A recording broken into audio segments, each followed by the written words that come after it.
Hi, shalom everyone. Thank you for joining us on our very first episode of Crossing Boundaries, Global Connections and Conversations. I'm Kim, the Director of Operations at MEJDI Tours, calling in from Tel Aviv, Israel. And together with me today is Aziz Abu Sarah, one of our amazing co-founders at MEJDI Tours. And we're very happy to have you all with us.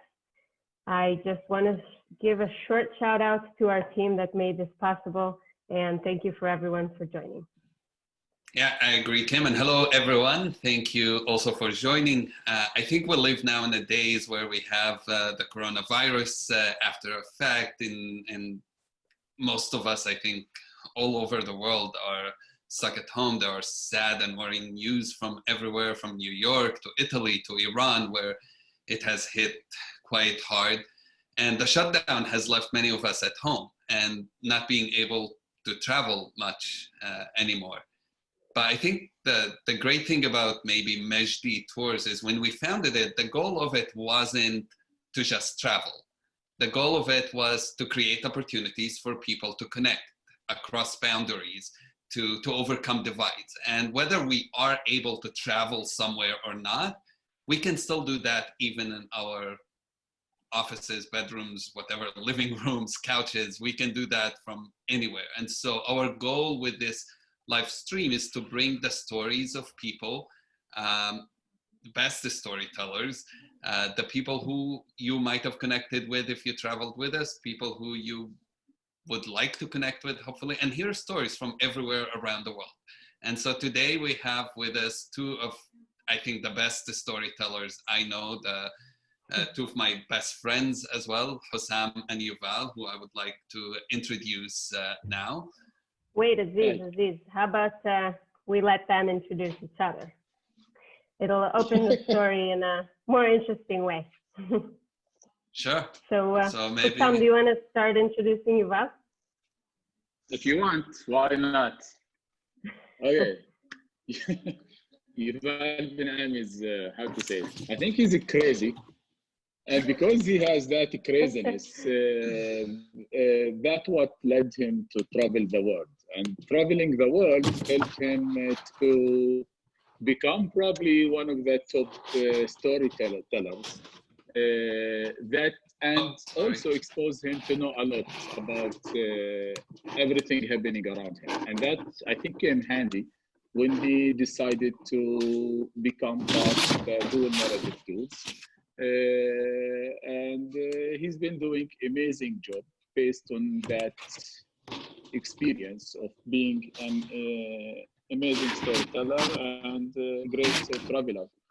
Usually he amazes me whenever he start to speak things about Scotland, France, United States, and small things like probably Americans or French or British. They don't know anything about it, but he's able to talk about it and bring it to the discussion and the tour. And I think that's what makes him unique in a way. Thank you, sir. Yuval, how would you introduce Husam? Well, first of all, thank you very much. Thank you very much. So Husam, he's been my primary guiding partner for nearly a decade now. You know, when you travel with a guide, even if you are a guide yourself, you have a guide. You're traveling with a guide. So I've been guided by this guy now for nearly a decade, and I learned so much. I learned so much about his world as a Palestinian, about his town, about his family, about how things look like from his point of view. I learned so much about being a tour guide, because among us, he's the senior tour guide. He's had more experience when I came in. I learned so much about how to treat people, about how to interact with people who travel with you. You know, travel and truth start with the same two letters. And I think this is the guy who puts these things together. He's very profound. He's extraordinarily candid, and he sticks to the truth, and he will always, you know, he calls me crazy, and I guess I must be, because he puts me in place a lot of times and gets me to think real. So this is really nice. you tell us a bit more about first time you met with Husam and how did that happen? How did you end up working together? Well, you know, Aziz, I don't know if you realize that. As an Israeli, I've been in very little communication with Palestinians, even though I grew up in Jerusalem and so close to Palestinians. And one of the first Palestinians whom I could really consider part of my community was you, Aziz. And almost immediately after that happened, after I had my first real Palestinian friend, did you come and say, okay, I have this operation, you two can be excellent guides. You put us together and sent us off with a group, basically believing in us that we can work out whatever differences we come with, that we can establish a way to work together. And that's what happened. It went really well from the first tour.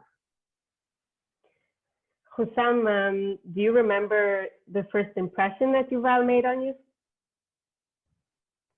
I think it was like, oh, who's this funny guy?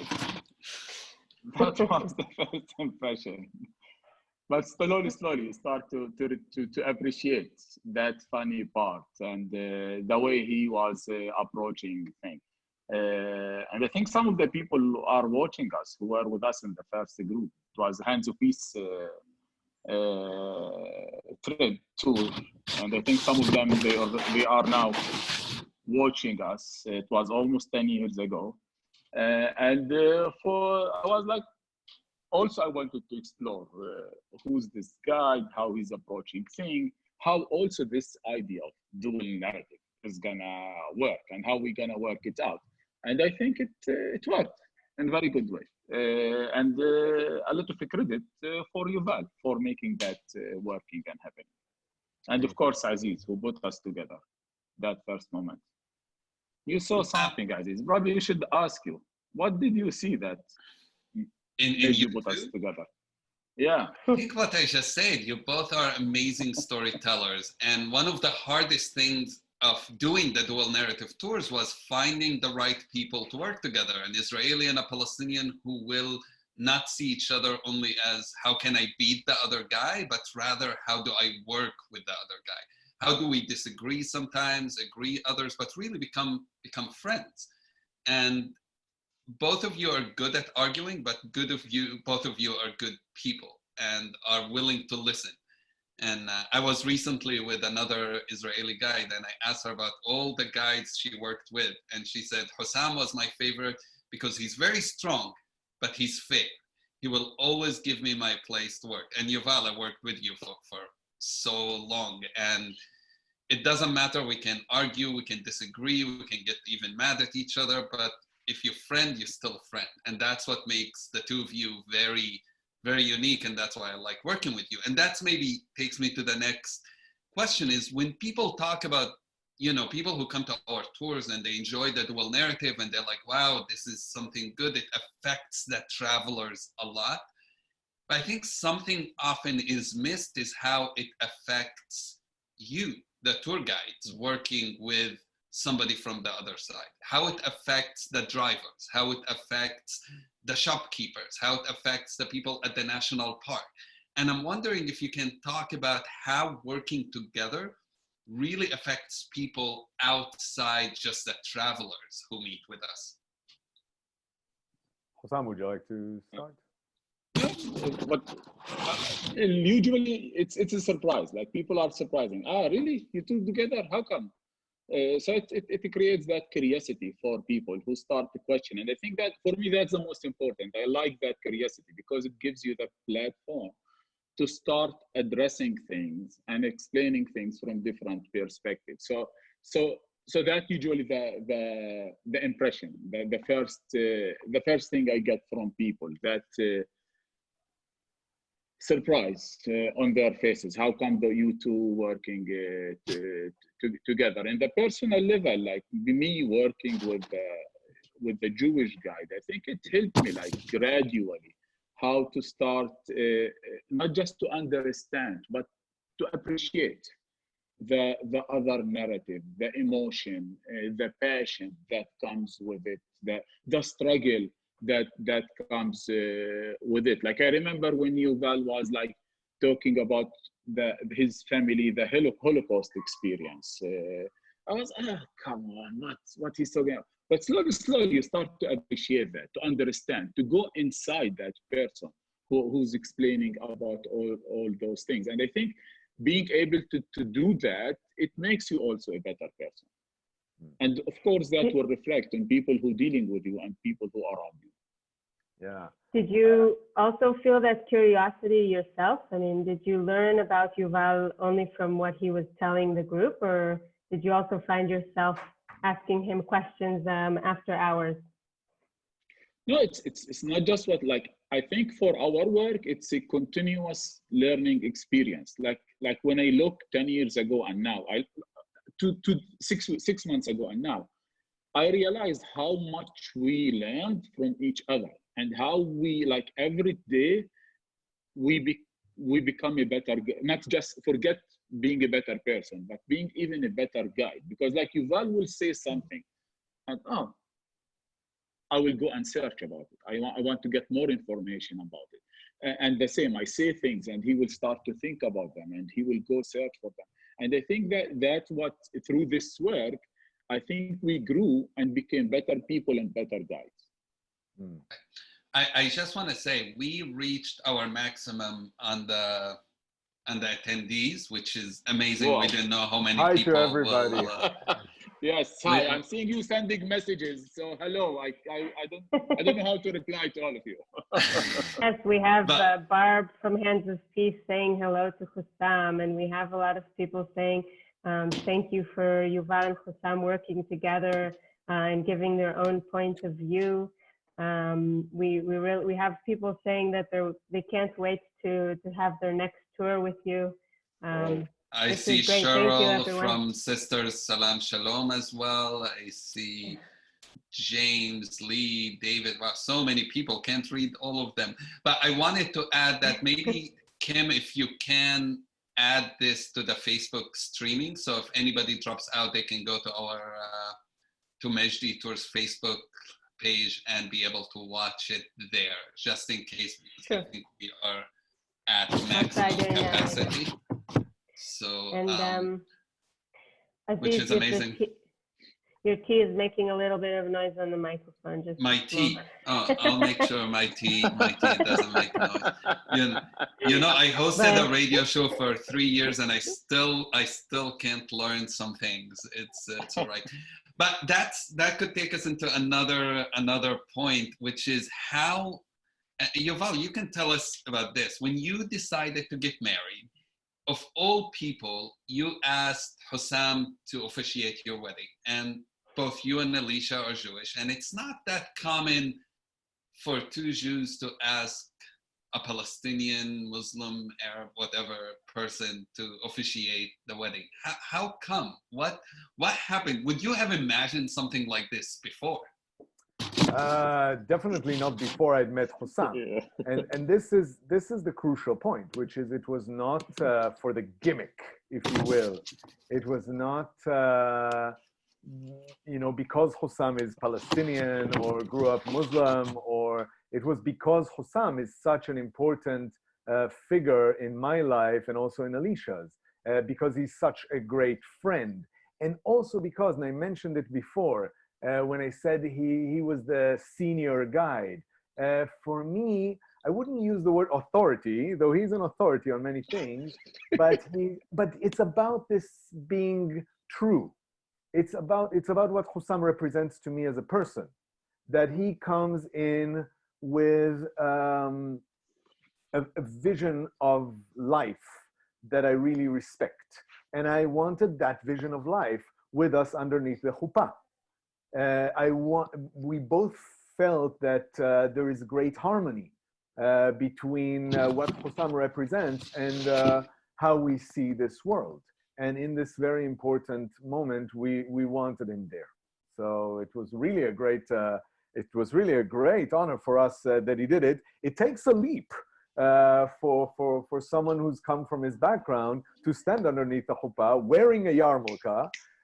And because it was a kosher wedding, we had a non-kosher wedding. We actually got wed earlier in Finland. We had a civil marriage. And then when we came back, we wanted to do a proper chuppah. And our friend, Rabbi Daniel Roth, who would speak to a lot of the groups, especially. And he will do this on Thursday.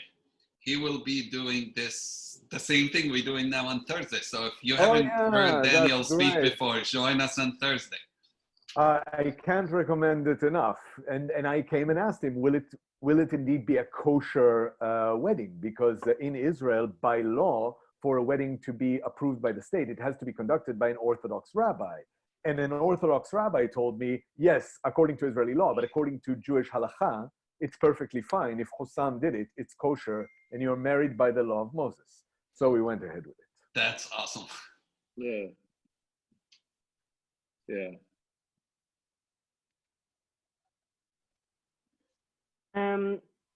So when did you feel that the relationship between you is becoming more? I mean, I know that Husam officiated your wedding, but do you remember kind of a changing point in your mind?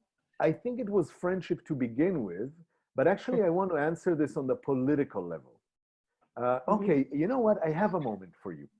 I think that these tours started as dual narratives. Talk a lot about Sorry? Can you hear me well? like to read and master this. Okay, I'm sorry. Yes, I think Aziz is stuck. Okay.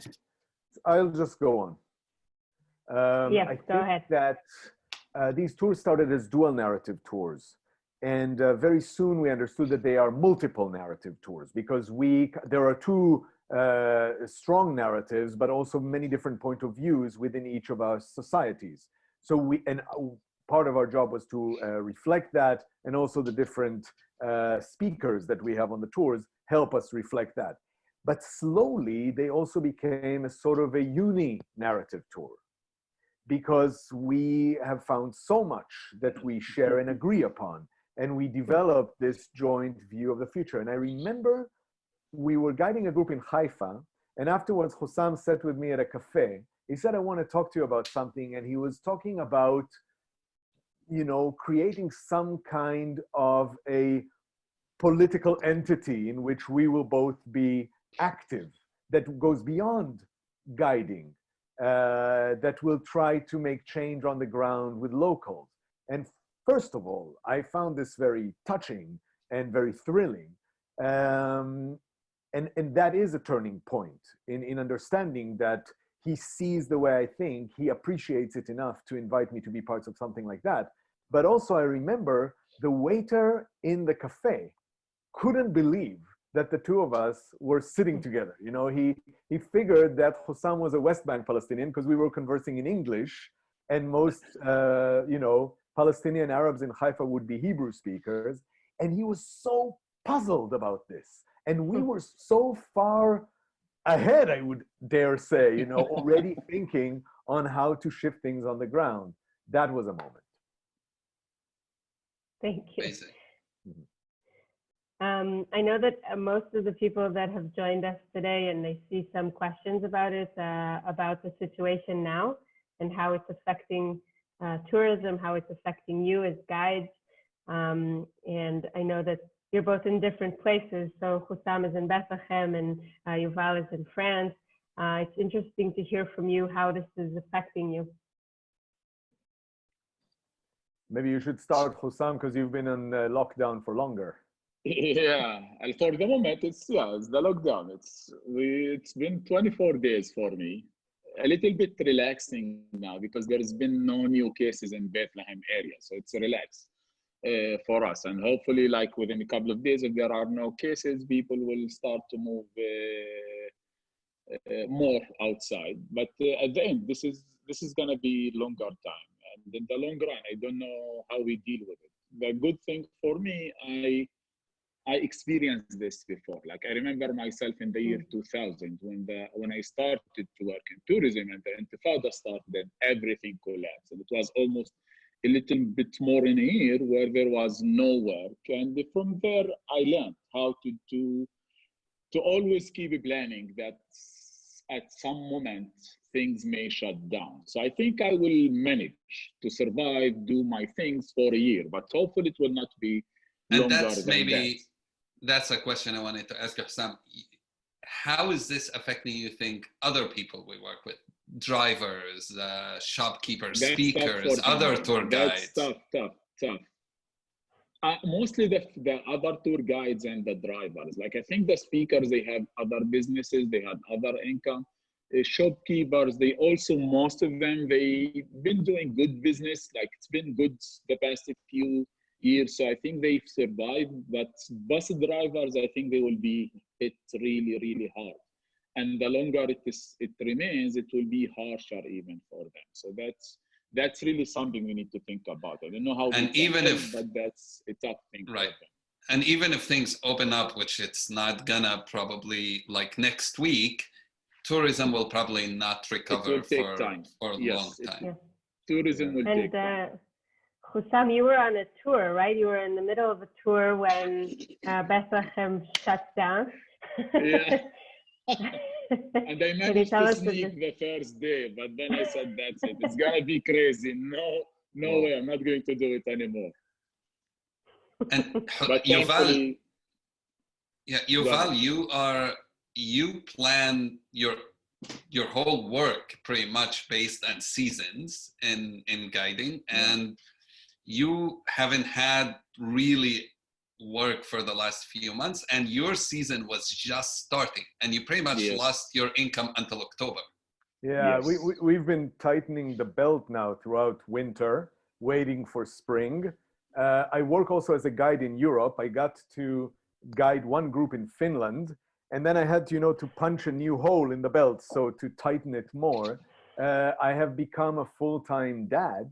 My wife can work from home on the internet. Still, we have to be very frugal at this time. And like the rest of humanity, we don't know what to expect, and we hope for the best. I will say we moved to the south of France nearly 2 years ago, and that was a very good move for a moment like this.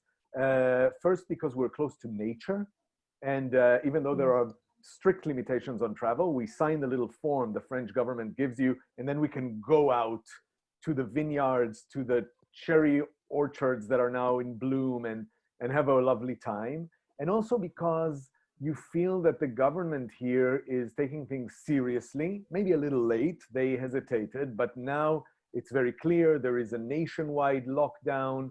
The rules are clear, and that puts your heart at peace a little bit. So it's a good place to be at the moment. The big drawback is that we are far from our families. Not that we will have been able to see them had we been in Tel Aviv right now. We communicate a lot, and we're trying to wait it out. And you know what 2 meters means in Tel Aviv, though, Yuval?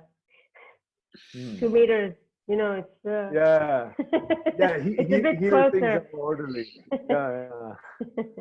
I just want to say, I want to thank everybody who's probably here listening to this and have decided to donate to the campaign we are doing, which the money will go to guides and drivers and any really of the partners we work with who will need support through this time. And I already know of many stories of people who just were living paycheck to paycheck and completely broke right now. So thank you so much for all of those who have been donating, spreading the news about it. We truly appreciate it. I'd like to say, Aziz, that I don't know of a similar initiative to what you have initiated. And I know how many people you had in mind when you started this. This is really something that we respect very much. Thank you. Well, why don't we move to something a bit positive before we end, and maybe we can ask the two of you these questions. Let's see, Yuval, what's your favorite place to guide in Israel and Palestine?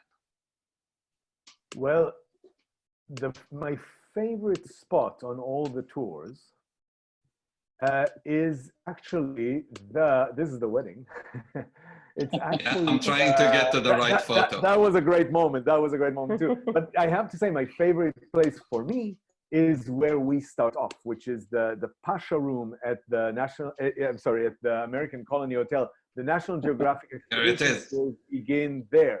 There it is, looking snazzy. You know, when we're there, usually there is around a table, and we have a welcome dinner. And during that welcome dinner, we get acquainted with the group. So for me, that is the best moment, because I get to know these people, and it just deepens our knowledge of them and our knowledge. You know, the whole thing rolls on from there. But this is when we start hearing the stories. For us, one of the things that keeps us fresh is that we keep meeting new people and hearing their stories and hearing about their travels and seeing how this journey reflects in them. This is something I miss very much during this time of not being able to guide. We were supposed to be with the group right now, and I feel sorry for not meeting those people. It's really a loss.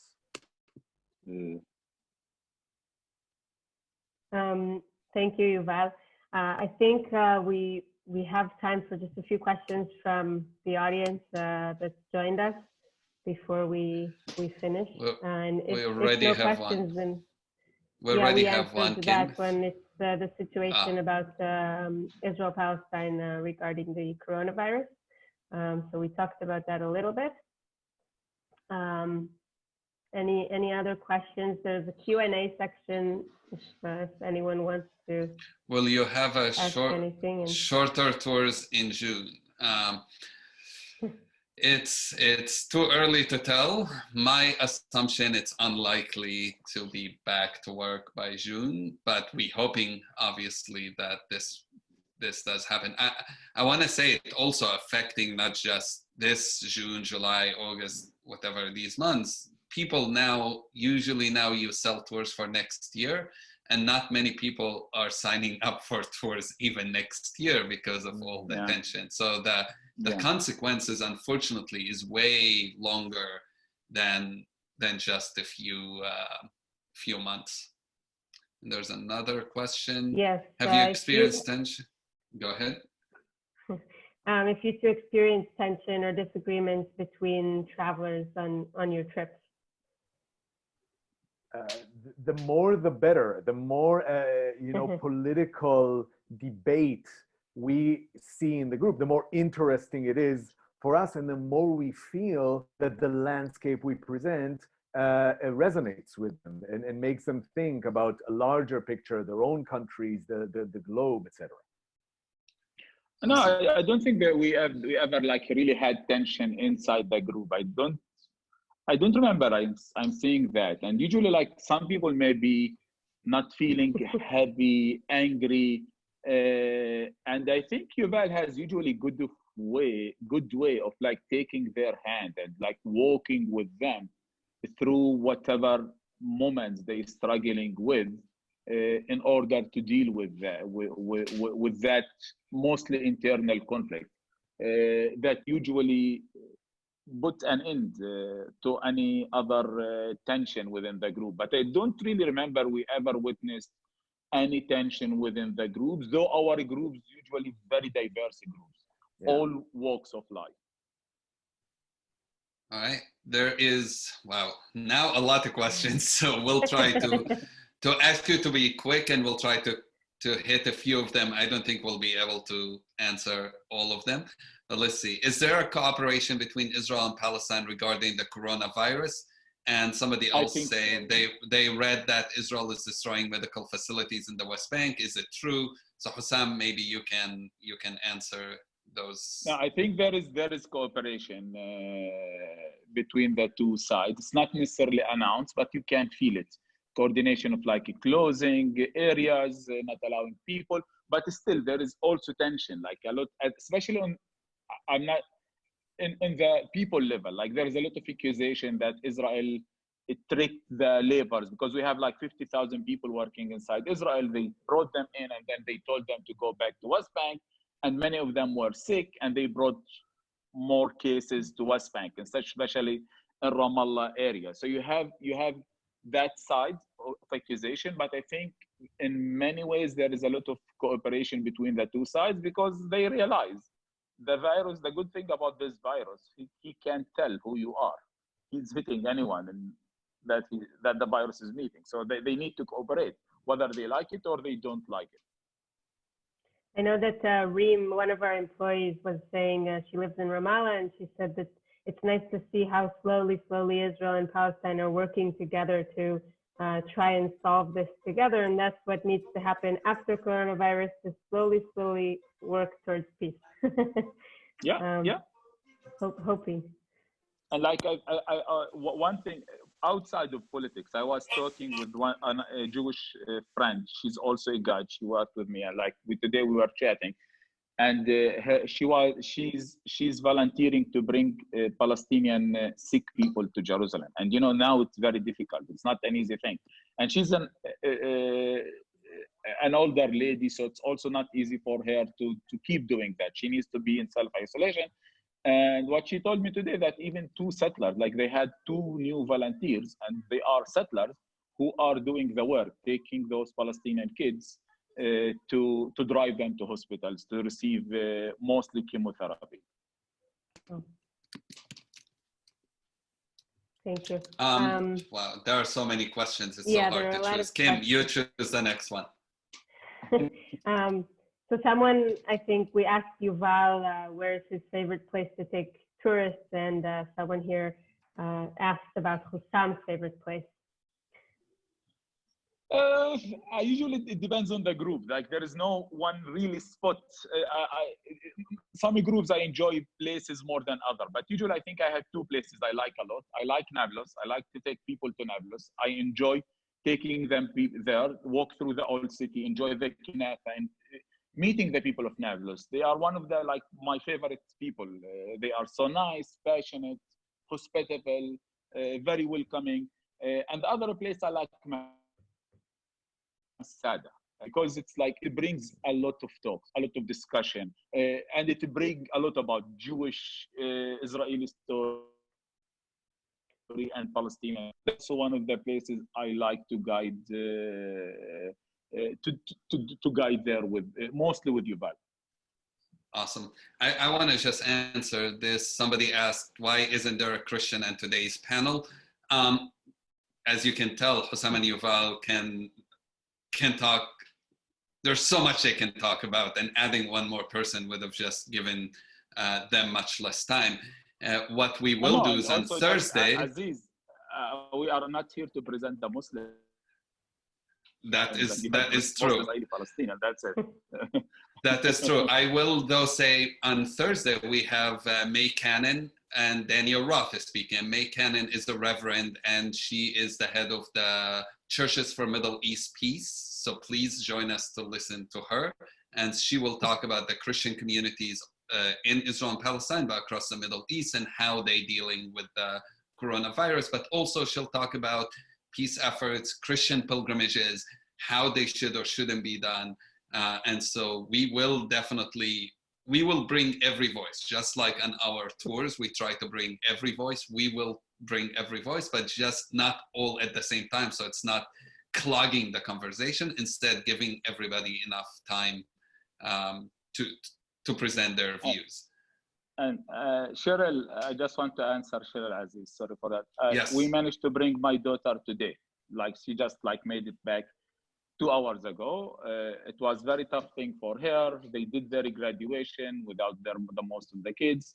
It wasn't an easy thing for her, and we finally managed to bring her back from school. So she's with us, but she's now in self-isolation. Just to be careful, she will be alone for the next 14 days. Wow. Awesome. Somebody asked you, Husam, what do you mean you're not here to present the Muslim side? I think this is not a conversation about Muslims and Jews. This is a conversation about people who live in the Holy Land, regardless which religion they are. And if you know Husam well enough, he's spent quite a bit of time being Catholic as well. And, if you've ever been with me and Husam on a tour, you probably heard us argue about Protestant movement versus Catholic and Orthodox, and he normally takes the Catholic and Orthodox, and I take the Protestant, and it's one of the best arguments you will ever hear. But you'll have to come on a tour with us to hear it. Yeah. Somebody, Yuval, Christian argument. Yuval, someone asked, how do you encourage people to travel next year, potentially whenever, through this time? What do you tell them to say, go and travel? What would I tell them? I haven't done that yet. I would say, first of all, be responsible and don't travel until it's safe. And once it's safe, go and travel. See the world. Is there anything people can do from home that would keep their curiosity about travel right now? I would read, this is such a good opportunity but I'm not a technological person personally, so I haven't thought of the many different possibilities that people might have to travel. Though I must say, I find myself traveling on Google Earth quite a lot. I've been exploring a lot of Africa the last couple of nights. And I think that helps me with my little bit of, travel bug that must be still in there. And let's see what happens as the weeks draw longer and the months do. So can you give everyone something to Google? Where would you like to be after the quarantine is done? For me, I would like to be where I am. I really made this good move of moving my life to where I would like to be if ever I was stuck somewhere and not be able to travel. So here I am right now. Go in and Google Provence, look up the Luberon, travel beautiful places, but also take this opportunity. If you're traveling online, travel places that are less beautiful, travel places where you don't think you'd ever go.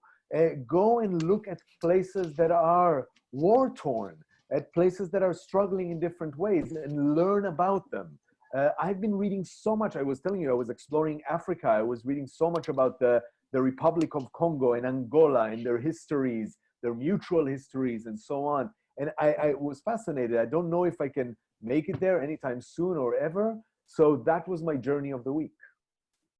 That's amazing. I think one of the first things that I told Aziz when he took me to Ramallah for the first time is, I've never Googled this. I never even Googled what it looks like. So to me, it was something completely fresh. And I agree with you. You shouldn't only Google these fantastic, amazing places that you've heard of, but maybe just the next city next to you. Right. Travel isn't only about distance. I think the most impactful travel is the one that is the closest in distance to you. And Yuval started by talking about living in Jerusalem. Yuval and I lived literally walking distance from each other, and yet neither of us met somebody from the other side until many, many, many years later. And it tells you how much we focus on how far can I go. Yuval traveled around the world, and I've done the same. And how far can we go without noticing amazing stuff right next to us sometimes? Okay, I think we'll start wrapping up. So just to say thank you to everyone that has joined. Thank you, Yuval and Husam, for joining us today and sharing your thoughts. I also want to say that you can continue joining us on Facebook, and later this week on Thursday, Aziz was saying that Dr. Reverend May Cannon from Churches for Middle East Peace will be joining us with her Dr. Rabbi Daniel Ross from Mosaica, the Religious Peace Initiative, will be joining, and we think it'll be interesting. You can also see this podcast or live stream on our website. It's going to be recorded and uploaded, so for a later time as well. Good. Thank you, Kim. Absolutely. Thank you, Aziz. Thank you both. Thank you, Yuval. Thank you, Husam. And again, thank you everyone who's been donating and helping with MEJDI. If you do want to help with this project, please feel free to donate. as well. And what we will do is actually, as we take in donation for this project, we'll be splitting those donations with the people, the guides, the people who we will be interviewing. So thank you so much for joining us. And Thursday, 12 p.m., same time, May Cannon and Daniel Roth. We're looking forward to having you join us for another fun conversation. And feel free to share the love on Facebook. I know that Mustafa was some people know him as their driver. He was there saying hello. So feel free to join there and say hello to your guides and drivers and share the love. Thanks for joining. Thanks, guys. Thanks, Bye-bye. everybody. Thank you. Thank you. Bye. Thank you. Bye-bye. Stay safe. Bye. Stay safe. Stay safe.